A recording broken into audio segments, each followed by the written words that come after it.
Signs of restlessness are starting to show. I mean, it's only natural that they would. Even the most ardent of rule followers has to be getting a little bit restless. There's a term for it I've seen floating around. Quarantine fatigue. It's real and it's happening. SafeGraph has been tracking mobile device data on you and me to find out how well we are complying with the orders to stay put. Here's what they found. Last Sunday, car traffic levels across our state were 28% below normal, but they were 39% below normal the week before, and they were 68% below normal on the Sunday before that. Granted, it was snowing a bit that day. What does that say? Well, that says we are leaving the house more and more.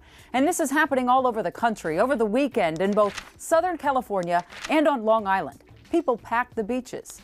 A study out of the University of Maryland found that every single state, except for Rhode Island, is showing decreases in social distancing.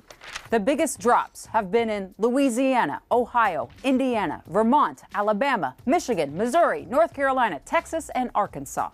Some of that is due, of course, to some states easing off on stay-at-home orders. Or in a place like Arkansas that I just mentioned seeing that big drop, that state never had a stay-at-home order. Which brings us back home and to what will happen here. The short answer is we don't know.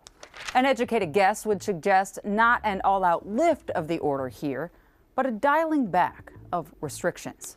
No matter what the governor decides, the data says people in Minnesota are feeling quarantine fatigue. If you want to chime in on if you are or if you aren't, leave a comment on my Facebook page. I look forward to hearing from you.